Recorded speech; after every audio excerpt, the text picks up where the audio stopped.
Good evening and welcome to tonight's driver's ed class. We will wait for people to log on. Remember, the way we do attendance, you sign in on your phone and you also log out on your phone at the end of the evening. And you also put your name over in comments so I can see that you are here. Looks like we've got half the class up and running, so this is looking good. I knew this was a smart bunch of students. I knew this was going to be a good group. And by the way, I started to drive with a few of you today. I drove with 2 people. Very pleased with the driving that I saw, so looks like it's going to be a good summer. Got some good drivers. I do want to let people know that while we're waiting for people to come on board, here's the schedule for tomorrow at school. The only thing that I have taken is flex period tomorrow. So if someone has D period or someone wants to drive during advisory, if they can get out, or E period, I have that open. And I also have, I believe, 3 o'clock. All right, so let me put 3 o'clock up here. I gotta check to make sure that it is 3 o'clock first. So let me do that first. So tomorrow, oh, I'm incorrect. Tomorrow at 2 o'clock.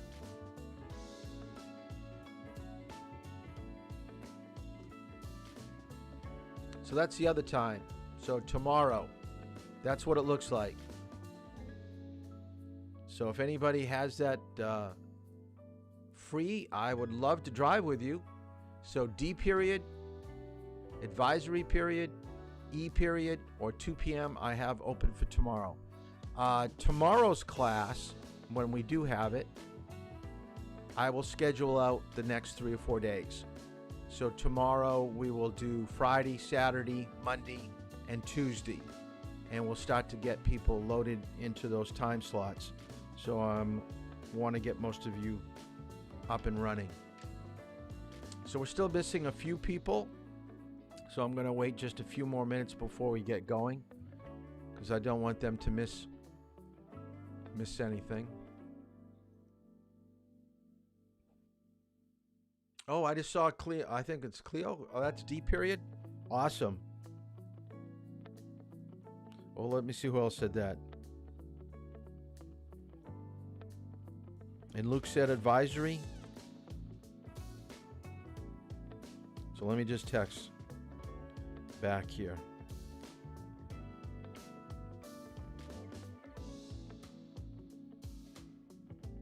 And Luke will give you D. So they'll take care of that. All right.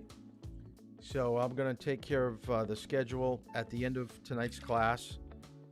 So Luke's going to do advisory. So if someone wants 2 o'clock, I'll give 2 o'clock away to anybody that wants to do the 2 o'clock tomorrow.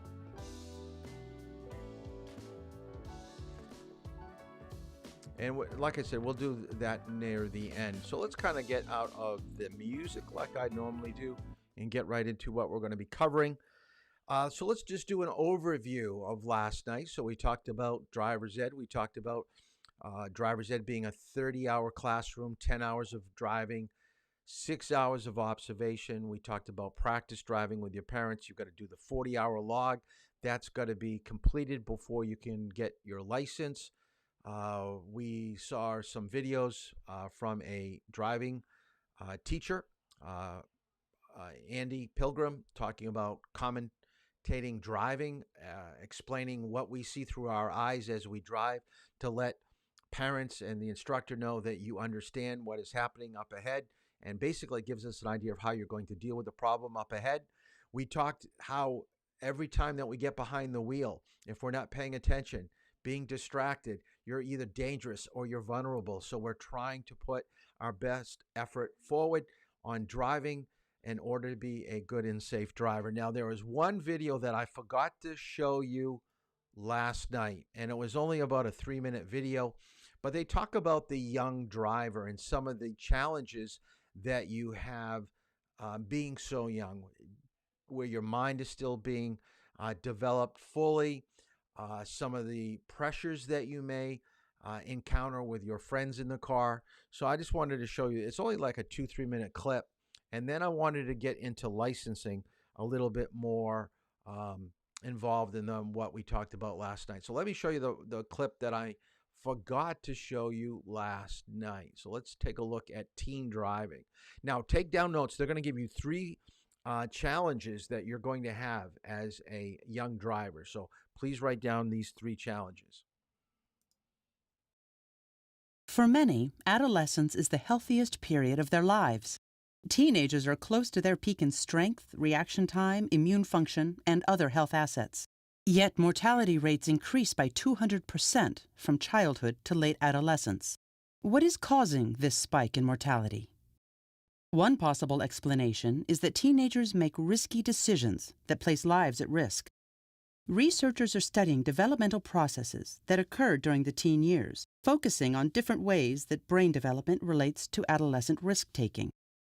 Of particular interest is teenage driving behavior. Motor vehicle accidents are the leading cause of death for U.S. teenagers, accounting for more than 1 in 3 deaths in this age group. 3 factors work together to make the teen years deadly for young drivers. 1. Inexperience. Experience is critical to safe driving. Common mistakes for novice drivers include ineffectually scanning for hazards, failing to adjust speed, and losing attention on the road. 2. Risk-taking behavior. Teens assess the overall risk of driving appropriately, but improperly assess risk for single drives. The result is a teenager who believes she can handle hazardous situations, who is overconfident in her limited experience, and is less vigilant about safety. 3. Greater risk exposure. Social pressures often place teenagers in situations where they are driving at night, distracted by peers, or under the influence. The overconfidence and inexperience of the drivers exacerbates the risks associated with these conditions. So they brought up 3 different factors or challenges that you're going to have. So let's kind of break this down. Let me get out of the schedule. So I have my people for tomorrow. I just texted a few people. So tomorrow I'm set. So we'll go with Friday, Saturday, Monday, Tuesday, tomorrow. Inexperience, write that down. Make sure you understand. Even though you're getting your driver's license at the age of 16, you've done 10 hours with me, you're going to be doing 40 hours with your parents, that still isn't enough to get you into every single driving environment that you're going to encounter in a lifetime. We're scratching the surface, but you're going to grow into it. So what I want you to write down, notes with inexperience is write down, stay within skill level. Everybody's going to tap out at a certain level of skill, meaning that you're going to find that you're doing something pretty well, and then all of a sudden it's just going to break down and it's not going to turn out well. It could be parking. It could be merging. It could be turning left at a traffic light where you've set up the vehicle. You have a basic understanding of what needs to happen, but then traffic starts coming too quickly, or someone else comes from a different position, and it throws you off your game of what you need to do, and you get a little bit reluctant, you get a little bit nervous, and you don't make the turn when you should. So that's the inexperience showing. And the more that you put yourself in those situations, and this is why I love teaching at Oyster River. I've taught at St. Thomas, I've taught at Dover, I've taught at Co-Brown, I've taught in Rochester at my own driving school, and I've been in Milton. So I've been all over the place teaching. I love being in downtown Durham. It is the best place to learn to drive. I'm serious, because within minutes we could be downtown where we have a ton of pedestrians. We have places to make lane changes. We've got Route 4 where we could do on-ramps and off-ramps. We got Portsmouth really close by. It is a great place to learn how to drive. So I'm going to put you in situations that will hopefully challenge you as a driver to raise your level of skill. So we're going to start you off a little bit slow, and then we're going to kind of keep bumping it up each time out. So inexperience is a major factor. The second thing that they talked about was risk-taking.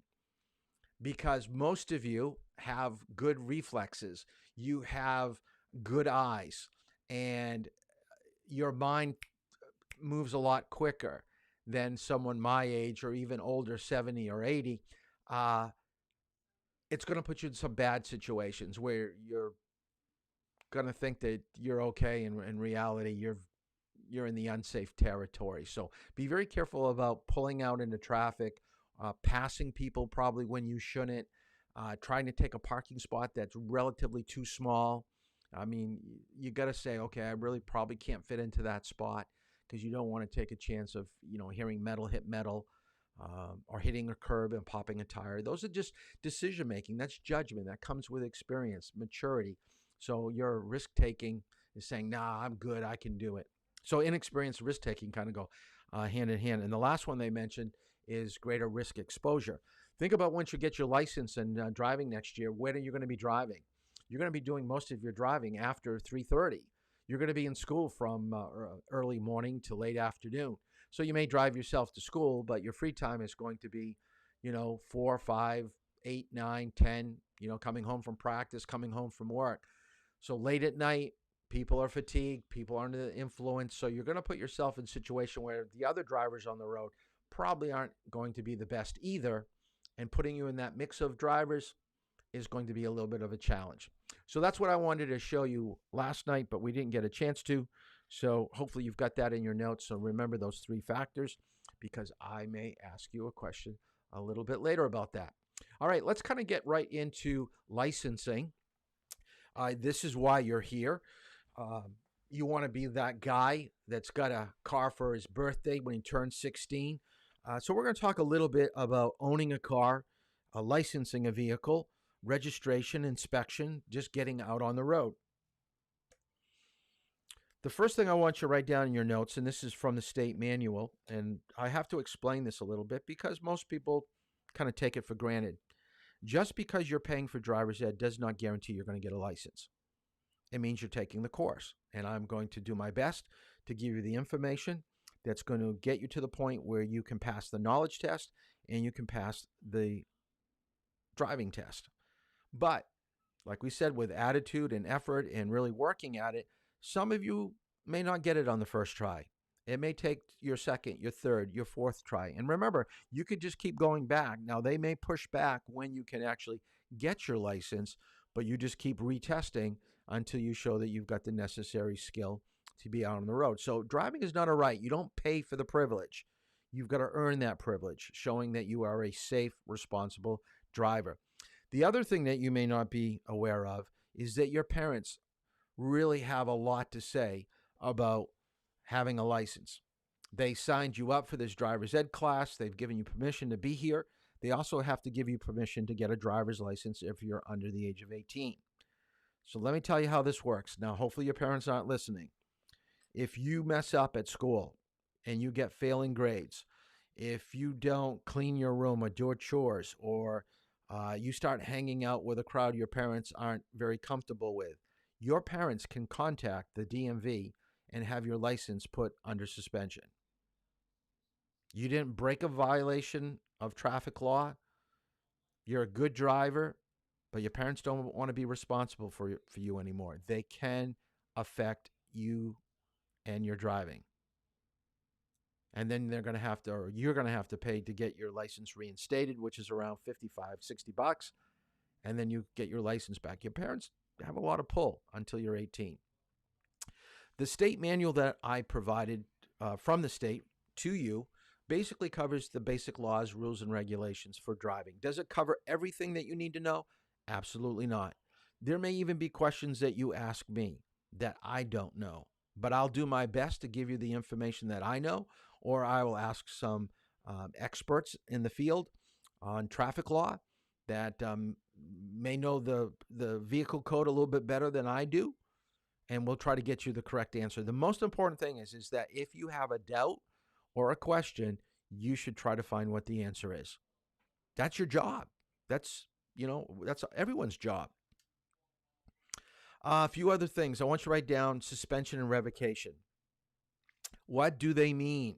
How does that affect me when I'm driving? So When you lose your license, it's either going to be a suspension or revocation. That's the two things that they can do to your license. The first thing on a minor violation will always be suspension. So write that down. Suspension is minor, it's a short period of time, and then it's given back to you. Let me click out of here for a second so you know it's important. So what I want you to write down, they're your first 3 moving violations. Now, moving violations, so we're not talking parking tickets. First one is 20 days. Second one is 45 days. Your third one is 90 days. So 20, 45, 90. So that is the order of suspension. All right? Up to the time that you're, I believe, 18. After that, you're no longer under that code of restrictions. You don't lose your license on a violation any longer. But that will be the case up to that point. Revocation usually starts at a year. Why would someone get their license revocated? Basically, it means that you did something that you weren't supposed to do under suspension, and because you didn't learn from it, they're going to take it away for a longer period of time. It could be a drunk driving conviction. It could be maybe hitting a pedestrian, something really serious. So revocation is always going to be worse than suspension. The other thing that we saw from last night is how your personality and attitude is really important with driving. We can always work on that. We're going to have a whole, well, I shouldn't say a whole class. It's more like a half of a class dealing with your attitude, road rage. And we're going to be talking about why do people get angry behind the wheel of a car? Why is their attitude so bad about driving? All right. And last night we talked about being distracted and how driving needs your full attention. The other thing that I want you to write down in your notes is that you can get tested for your driver's license any place within the state. You do not have to do it in Dover. You don't have to do it in Epping. You could go to Manchester. I know people that have gone to Salem. I've known people to go to Tamworth. So if you go online and if you find out that in Dover they're backed up for a month and a half, and you are really hoping to get your license, around your 16th birthday, search out and find maybe a different location to get tested. I know every single child I have, of my 3 kids, I took a half a day off from driving with you to let them go and get their driver's license. I either took them out for breakfast, I took them out for lunch, and we talked about, the material that they were supposed to know. So we kind of went over some questions. We drove for a little bit, and then they went for the driver's test. So make it a day or a half day. And you may want to travel someplace in order to get it all done in short order. The rest here you don't really need to know. Of course, you can't get your license if it's suspended or revocated from another state, but we're not non-residents. This I want you to write down in your notes. Your license will be good for 5 years. It's a $50 fee that you're paying. They haven't gone up in years. I think it's been $50 for at least 20 years. It could go up at some point, so just be aware of that. And you're going to have a restriction. When you get your license, you can only have one non-relative in your vehicle for your first 6 months. They don't care how many relatives, but then again, relatives should always be belted, especially if they're under the age of 18. So you could have a van full of your cousins while you're driving, and you're going to be restricted to the time frame that you can drive between 1 and 4 in the morning. And that's going to take place, I believe, right up to your 18th birthday, these restrictions of non-relative and 4 p.m. So let's talk about the process of getting your license. And I don't know why this happened. Like I told you, I've been teaching driver's ed for 35, 36 years, and it's the first time in my entire life that I've had one of my students mess up on this big time. But we'll get to that.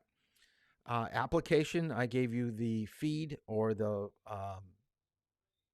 on that sheet that I gave you, there's a link, okay, to get the application, and we talked about how to click on it. make the application online. It's going to cost you $50, as we said. Your parents have to sign off on your license. We talked about that a little bit tonight. And that's a special form that they have. This is the one that I want you to think. Now, this is where my student 2 months ago messed up on. You are here to pass driver's ed. When you pass the class and when you complete your driving with your 6 hours of observation, I will give you a green certificate indicating that you are completed through the driver's ed program. When you take my final, just like when you did the pretest, and by the way, with the pretest, do not get all upset about low scores. It really, the last part of it was more of a survey trying to get an idea of, what you know, what you don't know. I didn't expect anybody to get passing glowing scores, but I want to give you an idea of what questions would look like when we have the midterm and when we have the final. So it was kind of an introductory way of introducing you to the testing site that I use. And there are going to be questions after tonight's class on Chapter 1 from HTS that I want you to complete. So I find it easy for you to do that homework besides reading the chapter, doing the chapter test. Some of you are doing review questions. It's actually the test that I'm looking for. I'll give you credit for doing the review, but I want the chapter test questions, which are, like I said, between 10 and 15 questions. Well, here's the story. I had a student back in March that completed the class and had a passing grade on the final. You need to get an 80 or 75 or better on my final. Well, he passed the final. He thought that was his certificate. He went to the DMV today to get his license, and of course, he couldn't get his license. He didn't have the green certificate. So he texted me and he wanted to know why I didn't give one to him and why, he doesn't have one. So I dug up his notes, and what I found out is he never finished his 10 hours of driving. He hasn't completed driver's ed.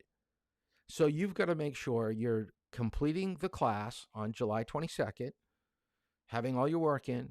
You've got to get all your driving done with me, 10 hours, and you have to have your parents sign off on your observation. And you've got to do your 40-hour log for the state to sign off that you can get your license. I'm not going to go over this too much because it's changed. I just looked into this weekend. It's no longer October 1st, 2021, where the Real ID is going on. Because of COVID happening, they've pushed it back to the year 2023. Basically, what this means is that we want a form of identification to allow you to get on international flights and to get into secured federal buildings. So the licensing system that we have right now has some loopholes, has some weaknesses, so they're trying to tighten it up with this identification. And you're going to have a little bit of time before you really have to worry about it. But I just wanted to mention it. And I had made this way before the pandemic, so you can see what it looks like. It's going to be a license with that little star on top. That's what you're going to have on your Real ID. We already know this, so I'm not going to talk about practice driving. I don't care who you do it with, a parent, a neighbor, uncle, a grandparent.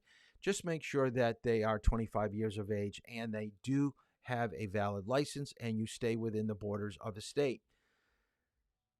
Every state has different licensing rules. So Maine, Massachusetts have permits. I'm not too sure about Vermont because I never get students really from Vermont over here that I have to deal with. But Maine and Massachusetts has a permit system for learning to drive. So you really can't do that.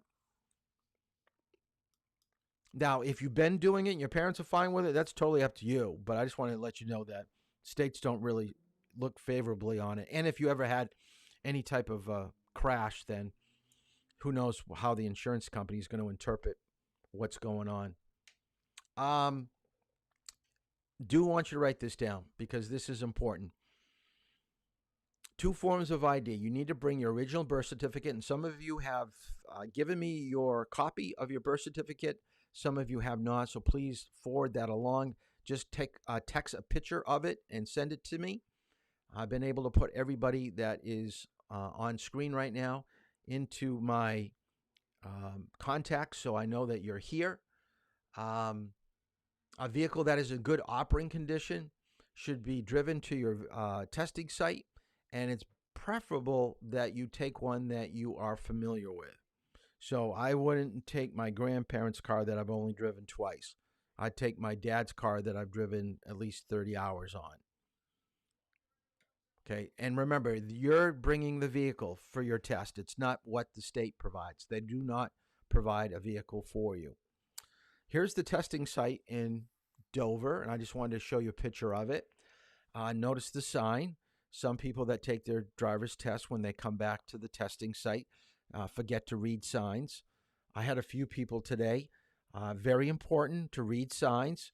It is a challenge. This is something that you have to work at, where you're looking way down the road and searching for it. Make it almost like a game, because on your driver's test, if you don't pick up a sign and you do something wrong, they're going to score you very, very heavily, and it could cause you to fail.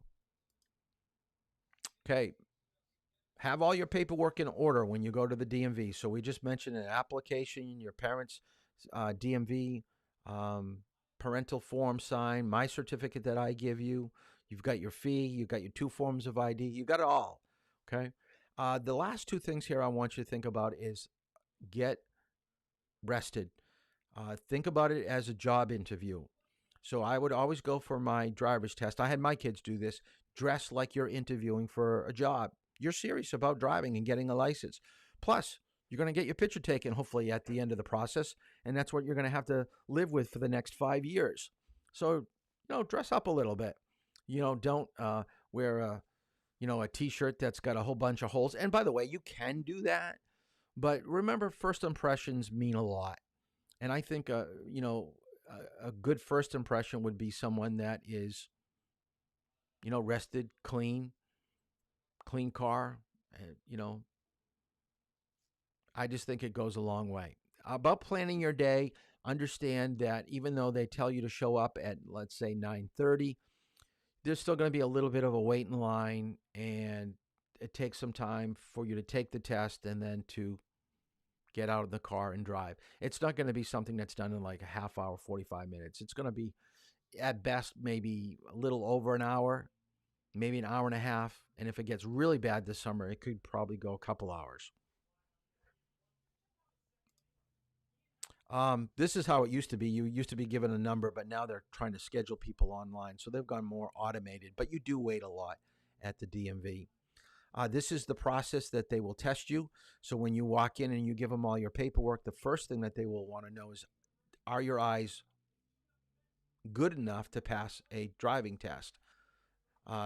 So they won't take you out on the road if you don't score well on an eye test. So they have you look into a machine and read with one eye, read with both eyes, and they've got to make sure that you have a certain visual acuity. Then they have you go to a room and do the written or oral test. Now, oral test is where they allow you, let me get out of here for a second. Like I've got my headphones on right now. You plug it into the computer, and when you hit a button, it will read the questions for you. So if sometimes you don't quite understand a question, sometimes if you just close your eyes and hear someone read it to you, it just kind of makes more sense. So you can do it that way. I'm not sure whether they provide headphones or not. I would probably bring them with me so you've got them. And by the way, you can't have your phone out and open because they're going to think that you're cheating, trying to look up one of the answers. So you can't do that. But you can bring your own headphones, I think. And I wouldn't be surprised if they have throwaway ones that they allow you to do, because I can't imagine they're going to want you to put, earbuds. Everybody uses the same one for the day. That'd be kind of disgusting. Your road test is very short. Can you believe it's only around 20 minutes? And what they do is they take you out and they want to see certain type of driving skills. Left turns, right turns, stops, speed control, mirror checks, lane changes, merging, and then probably some type of parking. And then if you score well enough, I'll come back to this in a minute. We'll come back to the computer test. But this is the testing sheet. When they take you out for the driving portion, this is how they score you. And if you can blow this up at all, or take a screenshot with that, I think this would be a very good time for you to take a screenshot of this so you basically know what they're going to be looking for when you go for your driver's test. Let's just kind of go over it real quick. If you take on the left side column, it talks about starting the vehicle, visual observations, steering, braking, signaling, engine control. Engine control is basically if you bring a manual transmission. They're going to test you how well you maneuver the vehicle with the clutch and shifting. Then they're going to have you do turns. Notice with turns, left and right, too wide, too short, from wrong lane, ends in wrong lane.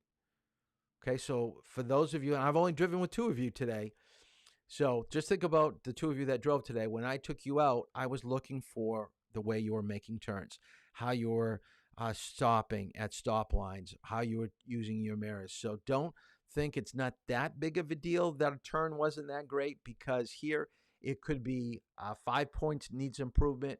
If it was really bad, it could be poor, or if they really didn't like it, there's a little area off to the side that they can fail you. And then speed control, following distance, sign signals, pavement markings, giving the right of way, parking, and lane usage. Okay, these are all things that they're going to be testing you on. Now, you hope not to fail. Anything that's blacked out, they can't fail you for. Everything else is 3, 5, 1 points, 10 points. As long as you score less than 20 or less than 21. If you score 20, you still pass. You score 21, you fail. So 80% on the written, 80% on the driving. And then before you go for your test, it's going to be your ability to stay within your lane, keep a safe following distance to the front and the back, changing lanes, giving a warning to people at least 3 to 4 seconds, using your turn signals correctly. It's amazing. Nobody from this class yet has had a problem with left and right. My other class, the last one I just finished up, problem with lefts and rights. So hopefully that won't be a problem here. You're going to encounter some stop signs, traffic lights, pedestrians, emergency vehicles. You've got to handle those correctly. You'll be doing left turns and right turns, and you will have to do at least 1 parking maneuver. It says 15 minutes, but actually it's closer to 20. Okay, because they talk to you a little bit before they take you out, and they talk to you when they come back. So it's going to be not that much of a challenge, but I think I'll get you well prepared. And believe me, I'm not going to give you paperwork. I'm not going to encourage you to go for a driver's license if I don't think that you can pass. So I'm going to be, flat out honest with you, and I'll say you're not quite there yet. Even though you're really close with your 40 hours, I would practice a few things before I'd go, because I think if you drove with them the way you drove with me on your last drive time, I don't think that you would probably pass. So your last 2 times driving with me is kind of like a mock driving test. We kind of go over some of the things that we've done, and I'll tell you, okay, that probably would have been 5 points. That would have been 10. That would be 1 point. And it would give you some idea of how they're going to probably grade you. Because at one point in driver's ed, I was the one that did the testing. You never went to the DMV. The only thing the DMV did probably back in the 80s was the eye test. Your written and your driving test was done with your driving instructor. And actually, we've got someone here in class. I'm not going to mention who he is, but I believe there is someone here in driver's ed that drove with my dad. My dad did driver's ed when I started. He's the one that got into it, and I kind of helped him out when I got out of college. Or it could have been me. Your dad could have driven with me, but we'll talk about it when I get you in the car, and we'll see who it is. But I'm thinking it was probably my dad. Oh, let's go back to the written test. I was able to go to a DMV conference. So the guy in the pink is a driver's ed teacher from Merrimack High School, and the person in the light blue shirt is from the DMV. And when they rolled out the electronic version of testing, and this was probably about 10, 12 years ago, they allowed us to sit in on how they were going to have students come in and take the test. So I'm going to show you, and you're going to be surprised at some of the questions, how easy the questions are going to be. So let me just roll this. I think it's only about 5 minutes long, but it will give you some idea of what your written test is going to look like when you go to the DMV. As you notice, there's a volume. There's a volume here on the right. We also have headphones that plug in. Everybody gather around. You can come stand back here as well if you can't see. And what it's going to do is it walks you through each individual screen, kind of prompts you to the next screen. It's pretty self-explanatory. Hit continue, go on to the next one. And what it does is it gives you 4 dates of birth. Do you know which one it is? No, I don't actually. You have to pick your date of birth to continue. So when you walk into our test room and you see 5 test stations, well, how do I know which one is mine? Well, number one. I'll be right back. Jay O'Leary. Hold on, Bill, I can get What was that? April 6, 94. Okay. 694, that'll be the bottom. Thank you. It tells you at the beginning that it's a 40-question test and that you need to get 32 to pass. Is every question based on the manual? No, it is not. There are a couple of questions in there that are required in your curriculum that are in there that aren't in the manual. And I know that Trooper O'Leary had stated that he had mentioned this to you folks in there, but we are getting some calls from people saying, you know, this wasn't in the manual when they have just been to driver's ed. And so it's very important that you folks know that it's not just the manual that they're tested on, it's your curriculum. So that is very important that And you those impart that complaints are information to your people. Extremely few and far between, so it's not like it's an issue. It's just something that actually cropped up recently. Do a sample test. Yep, and what you do is at the beginning of the test here, it gives you a choice, a sample test or begin test. And sample test, all that does is show you how the computer system works.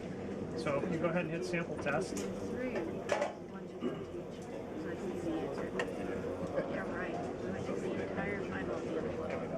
Shows you a picture of a horse and asks you what it is.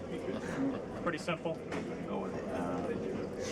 Here's the great part about this test. When you pick an answer, it's going to ask you to confirm that answer. You didn't tap it. So there is absolutely no way you can come back and say, hey, listen, I hit C and A came out. If I didn't like that answer, You could hit no.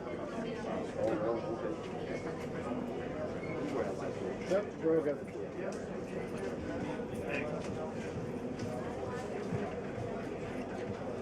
This might have to be recalibrated. We haven't used it that This one much, hasn't but been used in a couple of so, months. but it is, the touch screen is usually instant. Takes a second to catch up.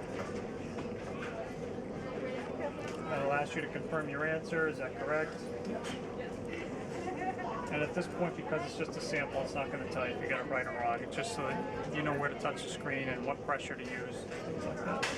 Go ahead, begin test. Okay, take his license away.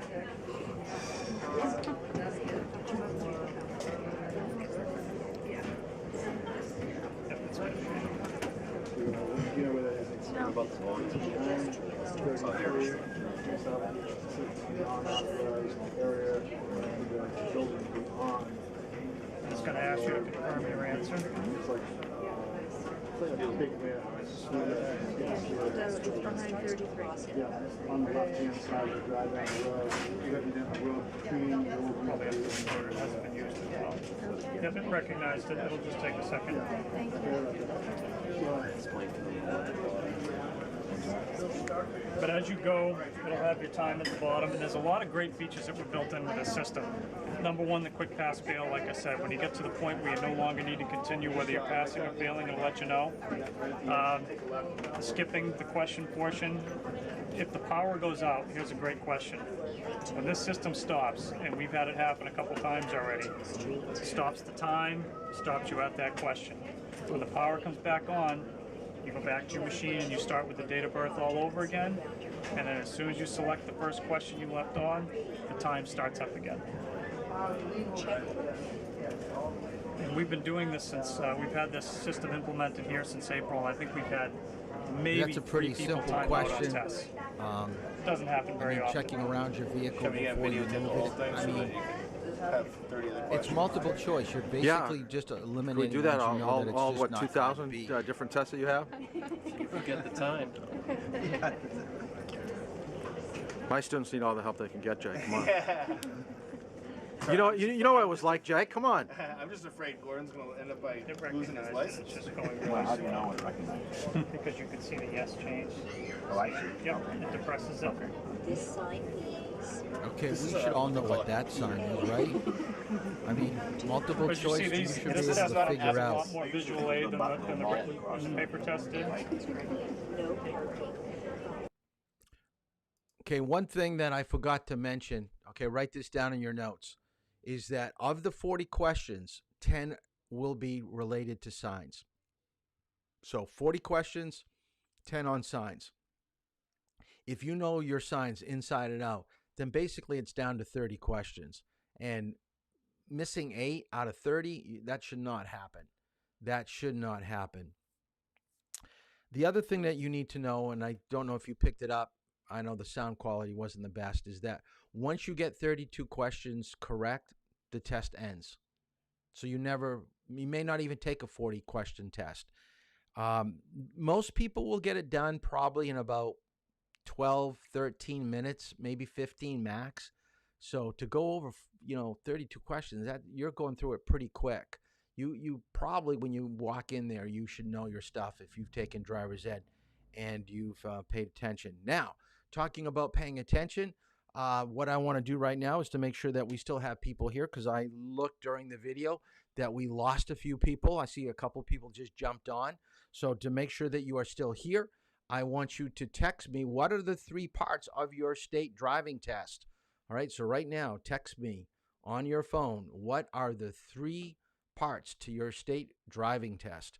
That way I can see who is here at this time of the evening, and I'll figure out who are the 4 people or 5 people that are not watching right now. All right, so put that in.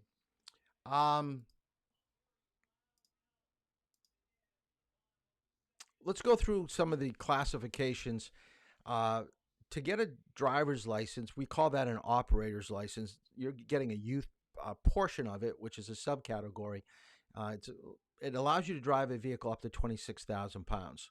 So as you get older, let's say you're 19 or 20 and you want to work for Frito-Lay or drive an Amazon van or truck, you can do that on a regular operator's license. Motorcycle license, I think we all know that you've got to get tested. You just can't drive or ride a motorcycle because you've got an operator's license. You've got to show that you've got the physical skills.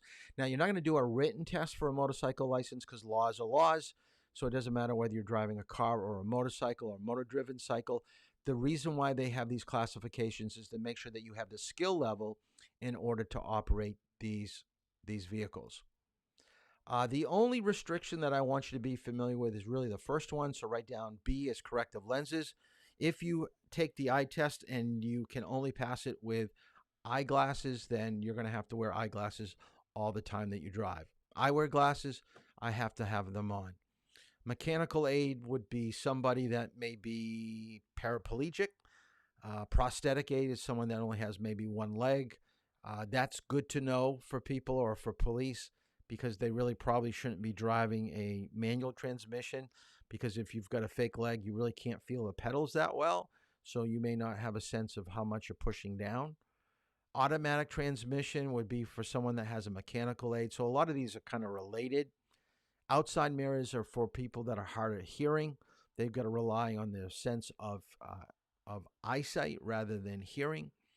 Limited to daylight only would be people that have epilepsy, maybe coming back into driving after finding medication that works. It could be someone that's broken laws and they've put a restriction on your driving, so you can only drive to go to work.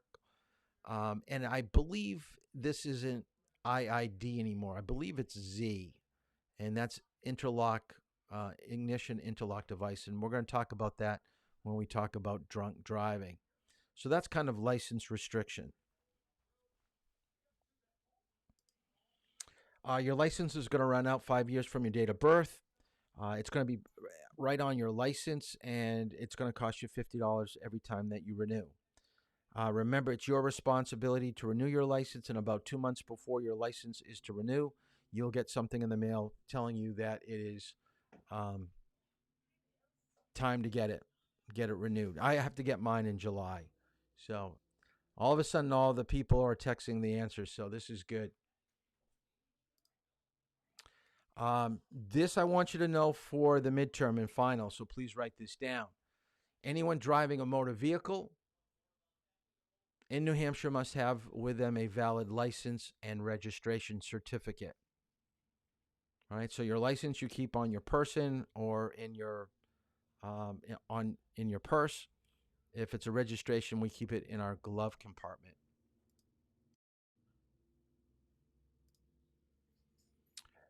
Okay, let's talk about two terms. So I want you to write down the word title and write down the word registration. So we're going to talk a little bit about ownership. And I'm going to go through this relatively quick so you have a basic understanding about vehicles and owning a vehicle. I'm sure your parents are going to own the vehicle, but once you leave your house when you're 19, 20, go off to college or just try to get away, this is a responsibility that's going to be yours at some point. So I figured it would be good to explain a few things. Write down in your notes, a title shows ownership of a vehicle. It means who is the owner of the vehicle. To get a title only costs around $25, and you usually get it from the person you bought it from. So if you bought it from a dealership, the new vehicle's manufacturer certificate is given to you. That is your title, and you bring it to the town clerk. If you bought it from Craigslist or on Facebook Marketplace, and you bought it from somebody a couple towns over, they would sign their title over to you. And I'll show you a picture of that in a moment. And then the town clerk would basically make out a new title to you. So this is what a title looks like. So if you buy it used, notice the previous owner's signature is at the top, and this is on the back of that page. Your signature would be right below there. And also there's going to be a date, and it's going to be mileage. So when you got the vehicle with what the mileage is on. Okay, now the term registration. Registration, once you get your title, the state needs to know that the vehicle is here in New Hampshire. So New Hampshire residents are given 60 days to register their vehicle. And you go and write this down in your notes. You have to go to the town clerk to register your vehicle. So the town clerk does a lot. So the town clerk will give you your title. Your town clerk will help you with registration. They'll give you your license plate when you register your vehicle. And then eventually you're going to have to get your car inspected. And this is what a registration, this is what is in your glove compartment. So as we said earlier, you need to know this is what you have to give the police if you get pulled over, and you have to show them your license. So you know what a license looks like because we looked at the real ID tonight, and now you know what a registration looks like.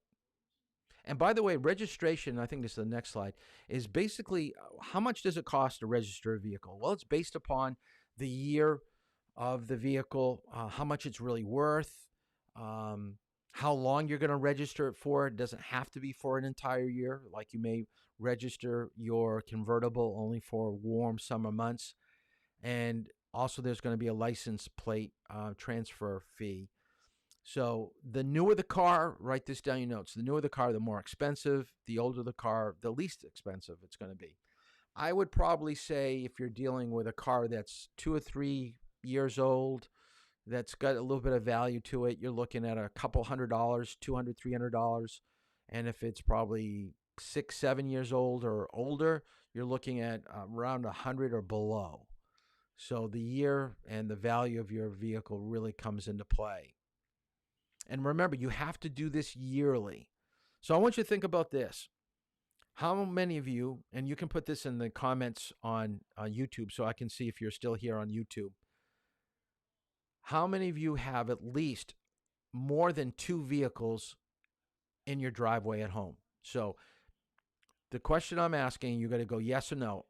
The question is, do I have more than 2 vehicles in my driveway at home? So yes or no. So I'm going to see how many people are still here on YouTube, because some people didn't do the texting of the 3 parts of the test. Registration needs to be done in the owner's month of birth. So if your dad has 4 vehicles, he does your vehicle, he does your mom's vehicle, he does his vehicle, and then there's a truck that he uses for the dump. He's going to register 4 vehicles. So if they're at least a couple $100 each, that's $800 or more every year to register. So now people are texting in. This is good. A lot of yeses. A lot of yeses. And motorcycles. The other thing you could write down, think about this. Registration, anything that has a license plate, so boat, snow machine, scooter, motor scooter, yeah, like those Vespers, that, yeah, it has a license plate. Anything that has a license plate has to be registered. So that's pretty expensive. And the one thing I want to put up here, because some of you I know like to have your name or a special saying, it's going to cost you probably an additional $40 on top of registration to get those special vanity plates. It does take a little bit of time for them to do them, and you have to basically understand that if somebody else has what you want on your license plate, for a license plate, then you can't get it. So a lot of times they will ask for at least 3 or 4, sub variations of what you want. And then if those are all taken, then you may just go, I just want a number. And they'll just pick a random plate out of a box and they'll give it to you. As I said, it's during the owner's month that you have to get it inspected. You look for an inspection station. These are all around, and they usually have a sign out front that says official inspection station. Let me show you. This is what it looks like right there. So that's a sign. In my words of wisdom to you, and I'm sure your parents are doing this right now, there is no set fee. Here it says roughly $40 for the safety inspection, $40 for the emissions. Go to somebody you know. Go to somebody you think that's reputable, that's going to do a good job. If they find something wrong with your vehicle, they are not required to fix it unless you give them an okay. So ask for a quote. Tell them don't do any work unless I say it's okay, because you don't want to go pick up your car thinking it's only going to cost me $40, and then in reality it's costing you like $150 because you may not have it. Another thing too is that if they do work to your vehicle, ask them to show you the parts that they replaced, because I know some people that are not honest, and they said that they replaced a distributor cap and they didn't. All they did was clean the one that you have to make it look relatively new, and they said that they replaced it with one that they had laying around, and they sold it to you for a cheaper price. But in reality, they never did it. They never did the work at all. The other thing, too, is you could ask for the parts back. That shows that they did replace it because you got the old ones. Have someone else do the work. I know my daughter had her father-in-law do her brakes for her when she was in Massachusetts. She didn't want the place that she went for inspection to do it because she knew it was going to be more expensive, and she wasn't quite sure how good the work was going to be done. So she had her father-in-law do it. This is what your license plate looks like, and those are your what we call registration tags. So you can tell it's an older plate. It was 2013, and the 4 is the month. So April of 2013, that's what the license plate looked like. And back in the day, they don't no longer use this type of inspection sticker, but an inspection sticker was put up in the middle of your windshield. Now they put it in the bottom left corner, and they're doing that from state to state. And don't try to fake it, okay? Don't fake it. Inspection is to make sure that we have safe cars out on the road, because we don't want people to run into problems when they're out driving. So bad brakes, rust, faulty lights. We need to know people are braking. So it's amazing that people will come up with stuff like that. Part of your reading for tonight was to read chapter 1 from the textbook, Responsible Driving, and it talked about the highway transportation system. So we're going to kind of get into that a little bit tonight. So I want you to write down HTS stands for Highway Transportation System. And what I want to start off with is just kind of give you an overview of driving. About 100 years ago is when we started to find cars being manufactured to a large extent to people that had some money, people that had some wealth. So back in the early 1900s, there were, and here's an example, 23,000 vehicles, but most people got around by horse and buggy, or just horseback. But we fast forward now to where we are now. We've got, if you take a look at the bottom where it says we've got 194 million drivers, 230 million registered vehicles. So we got more cars than we do drivers. And looking at the question that I asked about how many people have more than 2 vehicles, a lot of you do. Okay, a lot of you do, but some of you don't. But a lot of you do. And we travel a lot, 42 trillion miles, and we have a lot of paved roads to be traveling on. Now, the paved roads, if we go up back dealing with those 23,000 vehicles, we didn't have many vehicles, so we didn't really need many roads. So there was only 150 miles of roads being paved, and that was probably in the inner city. So you're dealing with Boston, New York, Philadelphia, and then it started to spread. As more people started to purchase vehicles, then we had more roads. To give you a little bit of history about me and my family, if you can take a look at the sign there, that is my grandfather's dealership in Rochester. He sold Oldsmobiles, GMC trucks and Jeeps, AMC vehicles. Back in the 40s, that was the way my dad and my grandfather made a living. And you could tell that they all looked alike. Okay, there's a truck on the far left, but everything else looks pretty much the same in the front end. Now, depending on the vehicle that you want to drive, you can drive just about any shape, any color, and go probably just about any speed, way above legal speed. So where are we going? You're here for a driver's test or a driver's class and to learn how to drive. But if we listen to the news and we know what's going on with technology, is that we're getting self-automated vehicles. Self-driving cars are the future. It's inevitable. We're going to be there. Notice this person does not have his hands on the wheel, and he's probably going highway speed. We are closer to finding more cars that are autonomous on the road than they're not. The biggest hang-up right now is that it's having a hard time with like animals and pedestrians a little bit. It really picks up a lot off lines, GPS, and vehicles that are metal and things like that, things that are moving. But smaller things and things that are like in the air flying, that's a little bit more complicated. So that's where you're going to have some problems. So let's take a look. And I think Tesla is the company that comes to mind when we think about it, of being self-automated. And it always says, too, you should have your hands on the wheel or near the wheel in case you do start to drift or leave the roadway. But let me show you here. This is what the future is going to be. This is Volvo's 360C concept car, and it's just one idea of what completely driverless cars might look like one day. That means cars without even a steering wheel that can safely navigate public roads entirely on their own. But with how much we hear about self-driving technology making its way into everyday cars, it's hard not to wonder, how much longer do we have to wait?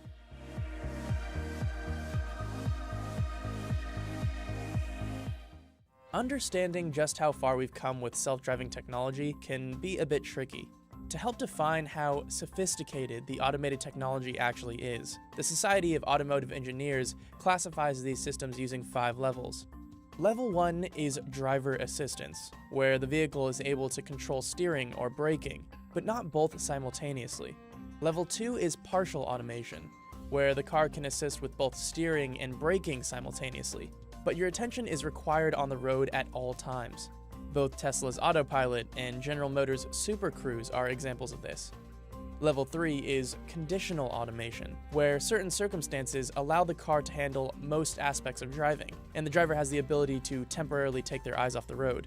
Level 4 is high automation, where, in the right conditions, the car can take full control, giving the driver a chance to focus on other tasks. And Level 5 is full automation. In this hypothetical situation, the car drives you, and there isn't even a steering wheel. So what level are we currently at? Most experts would agree, somewhere between levels 2 and 3. However, one of their biggest concerns is the public's misconception that we're much further along. There's an incredible amount of confusion in the general public around the context of self-driving. In our survey data here, 23% of respondents believe that a self-driving vehicle is available for purchase today. And a lot of that has to do with statements by Elon Musk and others talking about the driverless capabilities and the self-driving capabilities of vehicles. These are systems that are made to assist the driver under the supervision of a driver. So, is it simply the limits of these automated systems that's holding us back? Actually, there are a number of other factors in the way. For starters, our roads. Simply put, many roads, especially in the United States, are too much of a mess to support cars that can drive by themselves. So while many individuals out there are really working on the development of self-reliant automation, in essence, a robot that's fully capable of making its own decisions in today's infrastructure, the reality is today's infrastructure is not well equipped for autonomy. In essence, potholes, poor lane markings, and all the other crumbling aspects of our nation's infrastructure aren't going to support high-tech well. In addition to more public roads needing signs and lane markings that self-driving cars can clearly make out, vehicles need to be wirelessly connected with that traffic infrastructure, as well as one another, in order to interact with the world around them flawlessly. Fortunately, automakers like Volvo already have technology that allows their cars to communicate with each other and alert drivers of hazards via a cloud-based network. This type of connected technology is being tested even further within driverless cars at M-City, a 32-acre mock city and testing facility at the University of Michigan. So what are connected vehicles? When we say connected at M-City, we're really referring not to streaming Netflix into your passenger seat so much. That's a pretty solved problem in industry.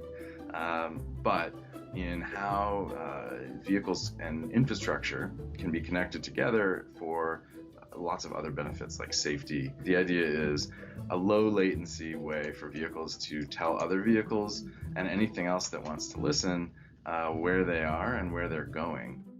So, once traffic infrastructure and communication is handled, what else do we need to address? Well, traffic laws. Governments have a number of important decisions to make in society's transition to self-driving vehicles. In the beginning stages, they'll have to define what weather conditions are appropriate for vehicles to be operating fully autonomously. This is due to the fact that many of these car systems can be disrupted by rain and snow. One industry they could look to for guidance is the airline industry, who doesn't hesitate to cancel flights in inclement weather.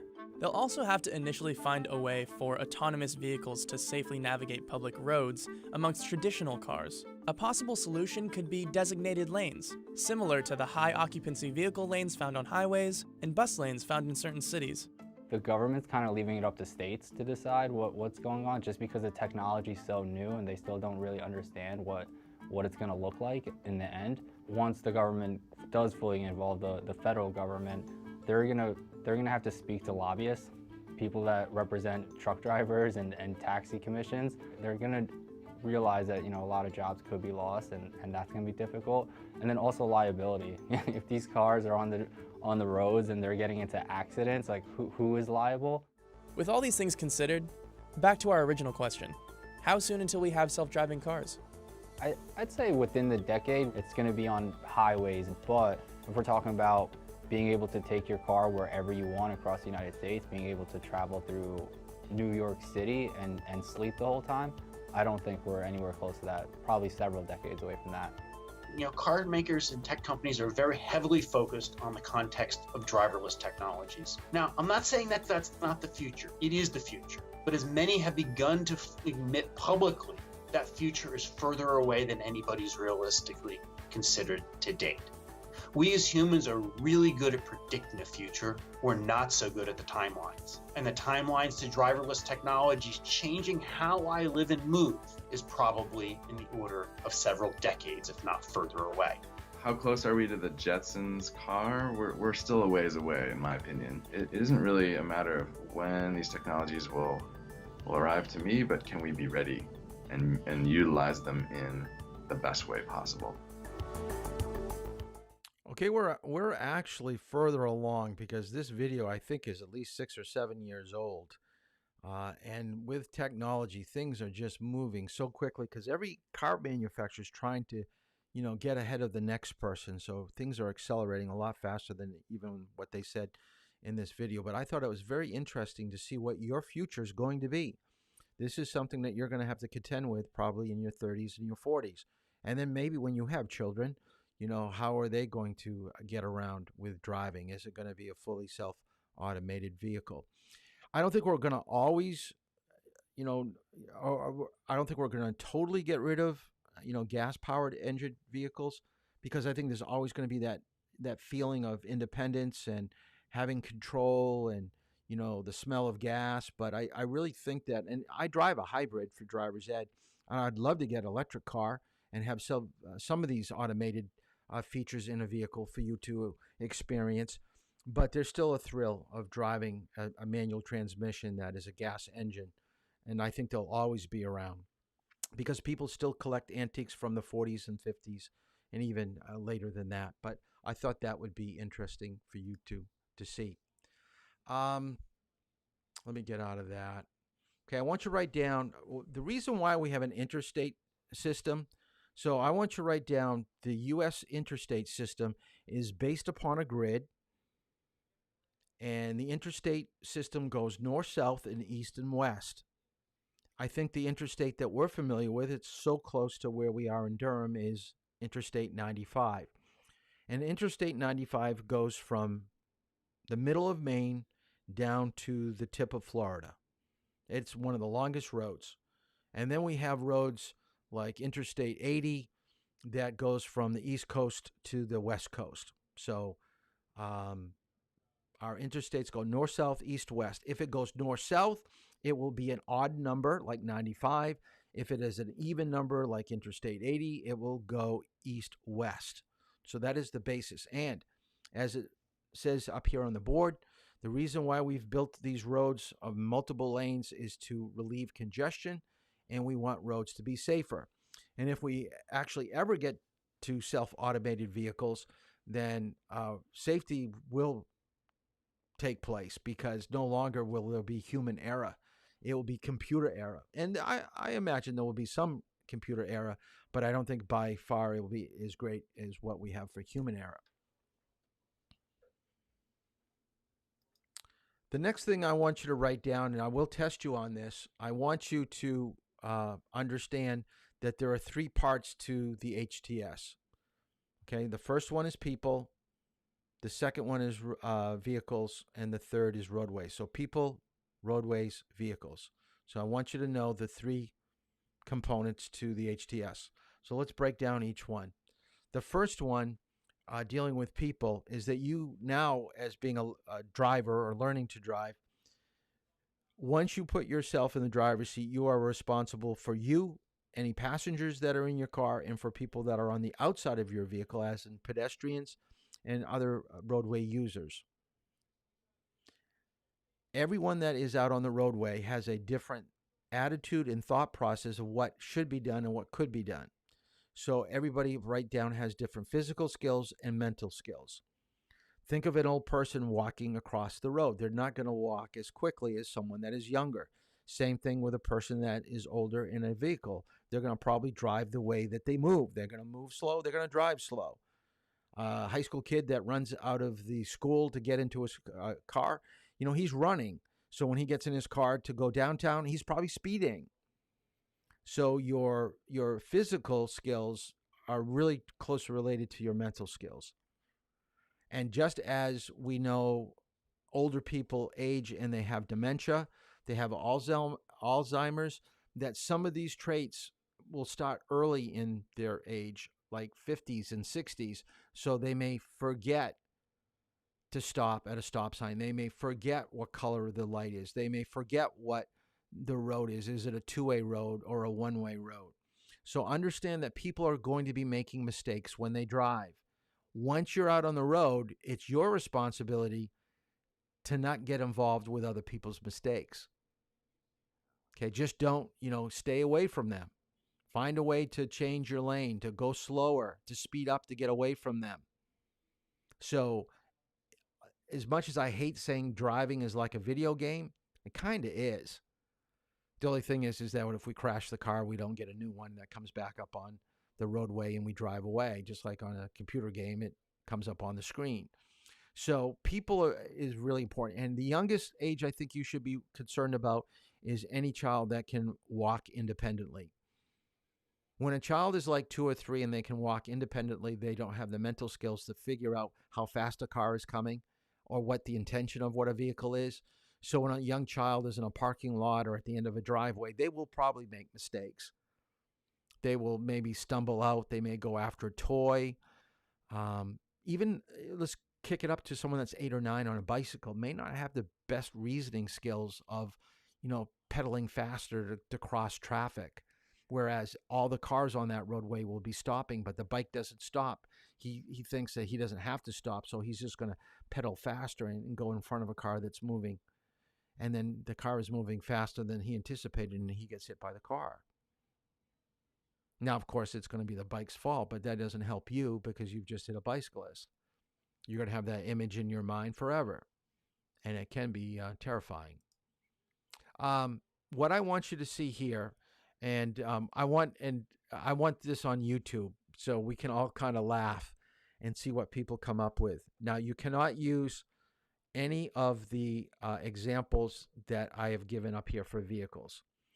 If we take a look at this picture, what do we find on a roadway? There are passenger cars, SUVs, trucks, tractor trailers, motorcycles, bikes, skateboarders, rollerbladers. Now, I know it seems like a lot, okay? Now, I want you to come up with something that's kind of bizarre, something that's kind of different that may be out on the road when you're driving one day. Now, I'm going to give you an example of one that you can't use, but I want to wait and see what we come up for answers.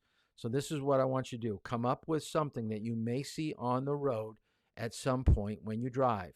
Here's my example, an ice cream truck. All right? So now you come up with what you think, and I want you to put it on the YouTube thing here so I know that you're still here and listening. And we're going to see what we have for answers of what will we find on the road as for vehicles. The last one I want to go over is roadways.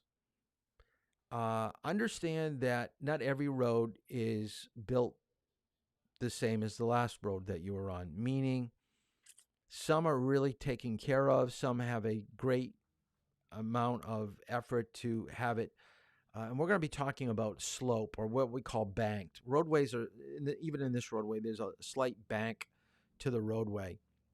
It helps you to keep your speed effectively. And roadways can be crowned too, which means higher in the middle and lower on the sides. That will help drainage. But when you leave a paved road to a dirt road, we know we lose traction. So driving is going to be a lot more difficult, a little trickier when you start going at higher speeds on dirt roads. You know that you can probably drive faster on a highway than you can in the city because of congestion. Could be construction. The condition of the road in the city is going to probably be pretty, banged up. Rural roads, which is the picture that we have right here, you may not have good vision because of trees and bushes. Roads that we travel, mountainous roads or coastal roads, will be challenging for us as a driver. The speed could be fast or slow. It could be hilly or windy.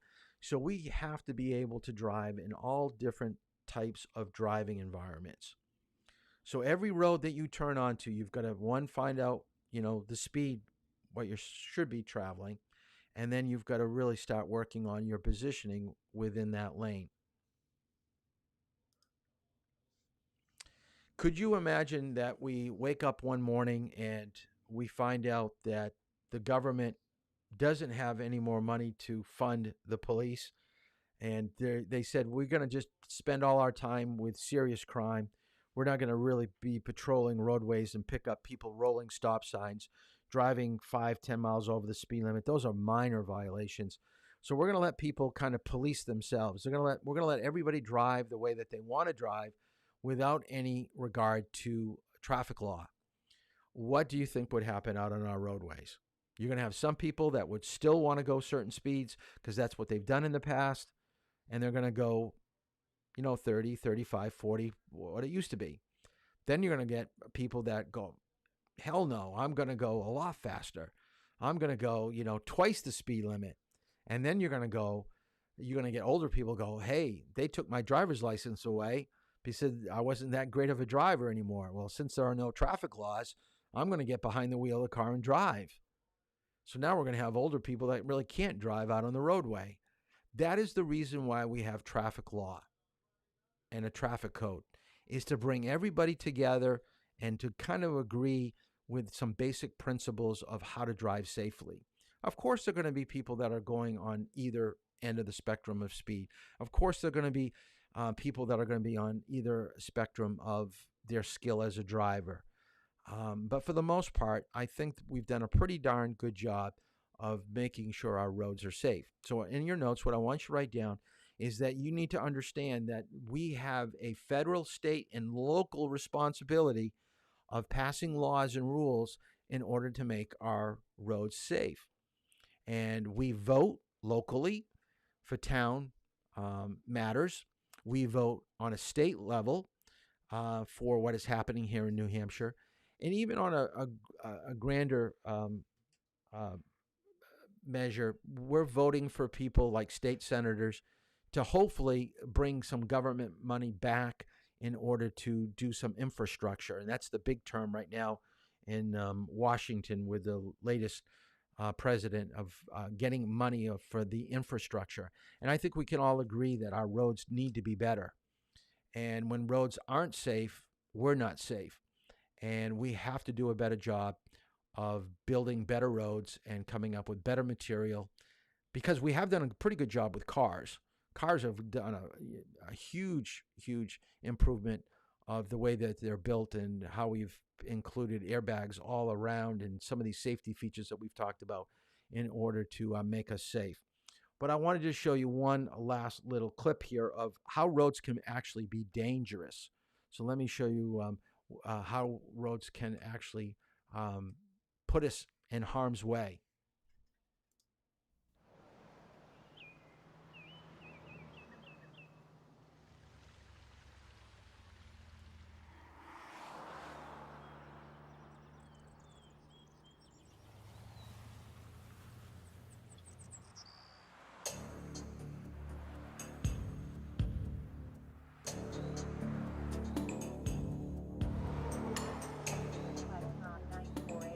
The site of a fatal accident. This tree is going to be struck again and again and again. This pole has obvious signs of vehicle impact. We're at the location of a serious accident. The driver lost control of the vehicle. Mother and two small children. Wrapped around this utility pole. Left-hand guardrail that will steer a car. Outdated as of 25 years ago. Ridge columns right along the edge of the roadway on both sides. Highway safety ought to be a priority. The tendency is to put back what was there. As a highway engineer, you should do anything you can to reduce the severity of an accident.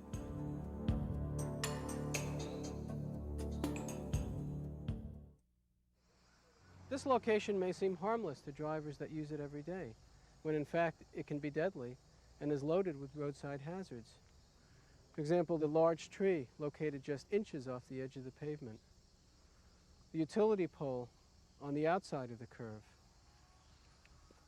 Moving down the road a bit, an unprotected guardrail end, which when struck can be deadly and penetrate into vehicles that lose control and come into contact with it.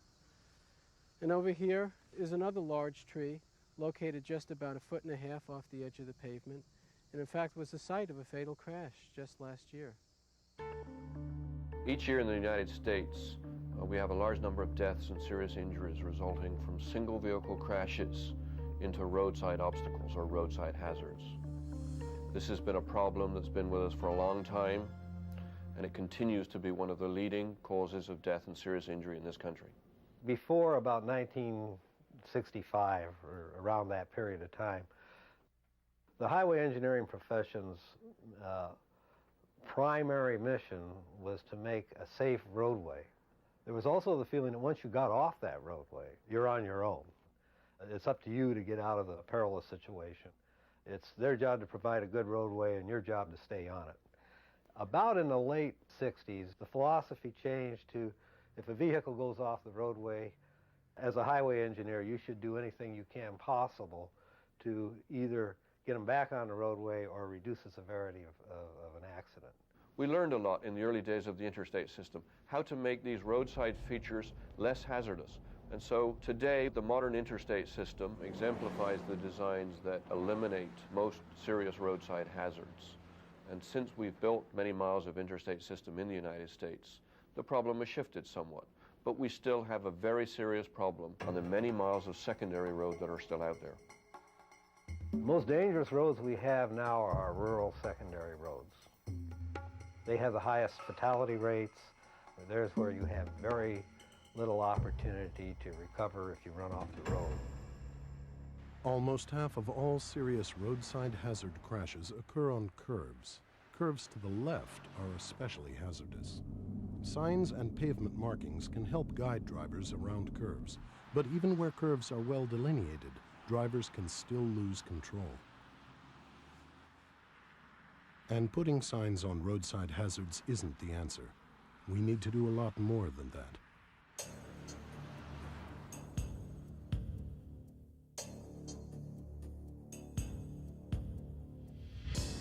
One of the major fixed objects along our roadsides, and the one that accounts for probably more fatalities than any other single fixed object, are trees.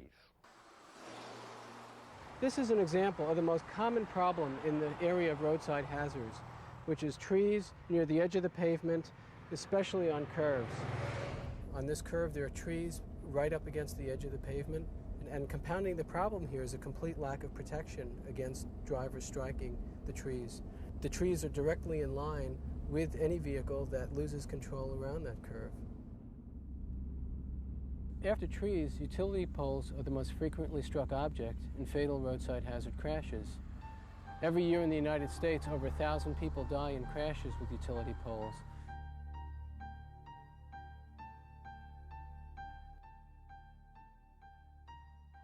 On this pole, you can see the marking and the scarring that's obvious.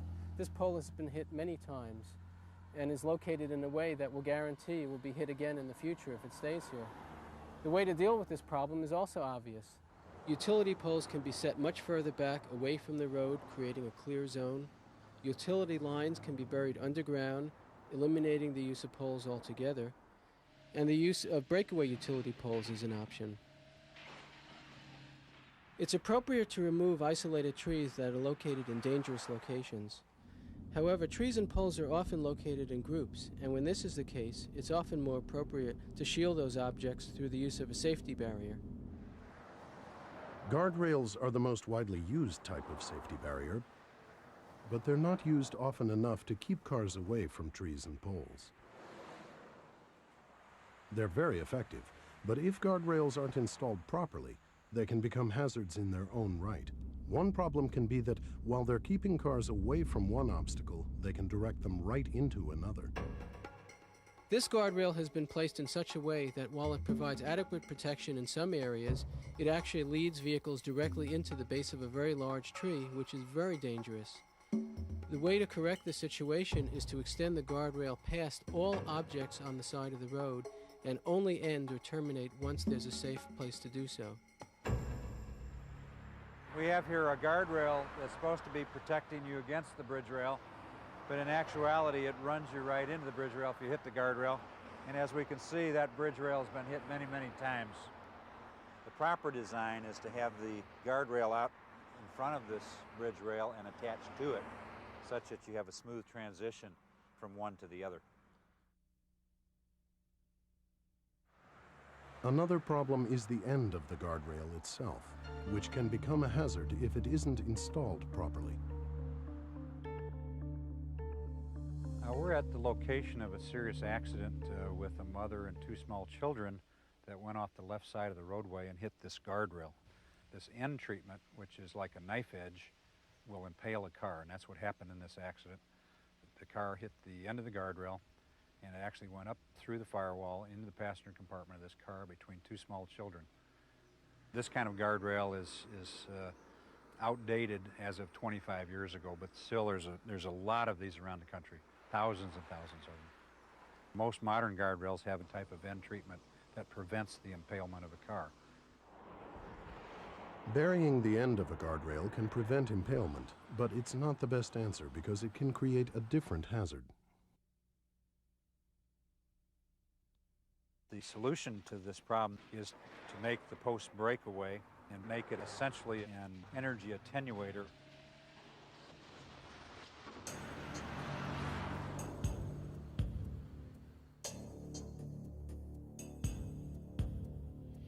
This is one of the worst examples of roadside hazards that we've seen. Bridge piers like this one are often located very close to the edge of the pavement. They're especially deadly because of their large size and unyielding nature. At this site, a 36-year-old father of 2 small children died when his car veered off the road and struck an exposed bridge pier. We don't have to wait for somebody to die at a site like this to improve it.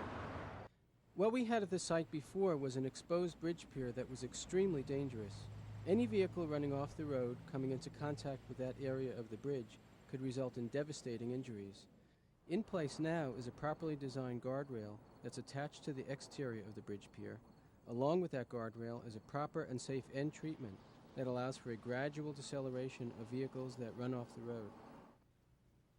Where bridge supports and other rigid structures can't be safely separated from traffic with guardrails, an alternative is energy-absorbing devices. Crash cushions and other devices can do an effective job of slowing vehicles down gradually. These concepts are simple.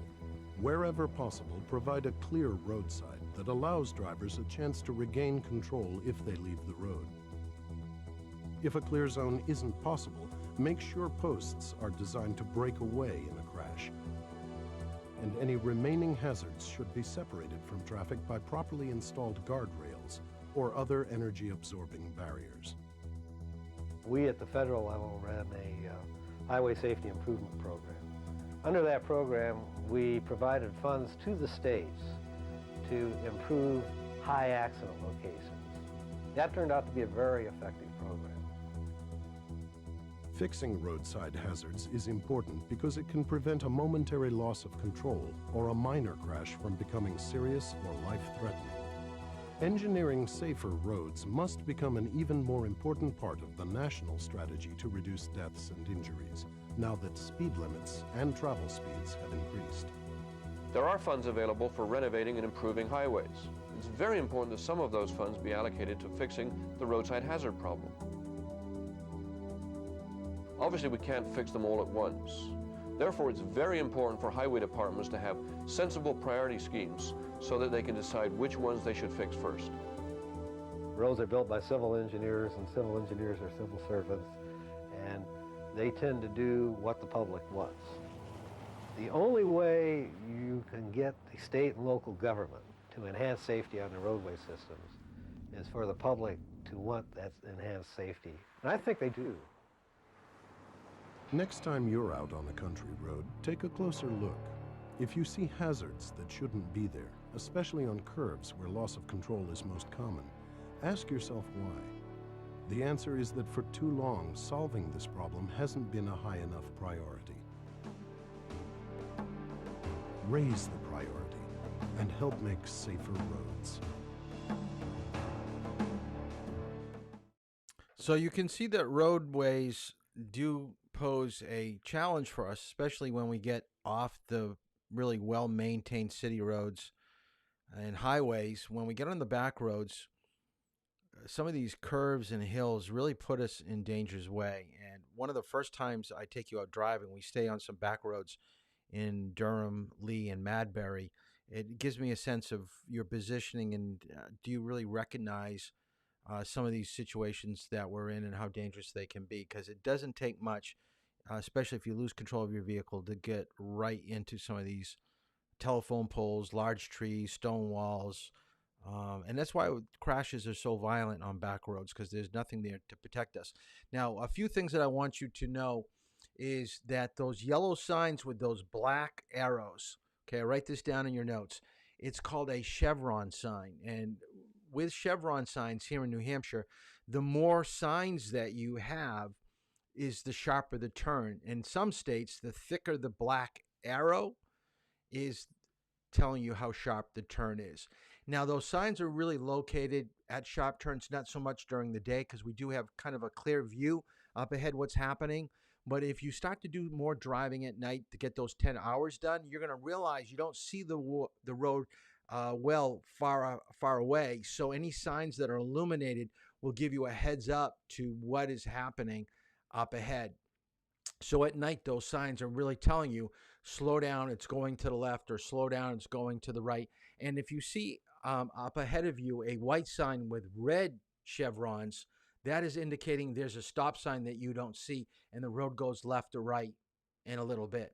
So a white sign with red arrows, okay, are those called chevrons, are indicating there's a stop sign that you just can't see, probably hidden by trees or bushes and things like that. Now, we're just about where I'd like to break for class for the evening. I do have just a little bit more to deal with on HTS, but I don't want to do that. I want to give you some time to do your Chapter 1 questions for me. Send that along. I also want you to read for tomorrow Chapter 4, Chapter 5 in responsible driving, because we're going to talk about the vehicle and getting ready to drive. We'll also talk about manual transmission. The car worksheet I will give to you at the end of tomorrow's class, and it will be for the weekend to do. Do it with your parents. They will help you out with that sheet. I want to see how much you know about the vehicle that you're driving. Oh, and at the end of tonight, go back like you did the pretest. Remember to go to the Facebook page. I'll have questions for Chapter 1 that I want done before tomorrow's class. I'll have that posted. Remember, your password is going to be June 2021 for all our homework assignments. And one last thing is I want you to go to Google Earth. Let's see if I can bring this up. Let's see if this works. There it is. I went to Google Earth, and I want you to find some place that you have driven that you think is unsafe. We just saw a video about what is unsafe. Let's see if I can move this over here. That would be probably better. For those of you that don't recognize what is up here, and I think Abby should, because it's not too far from where Abby lives. This is Madbury Road, and then this is 155 up near Mohammed would be to the left. The Madbury Police Department would be off to the right. This intersection right here, and I don't know if you can see that. Let's see if I can get up here. Now you can see it. Now you can see up here. I think you can see right where my cursor is.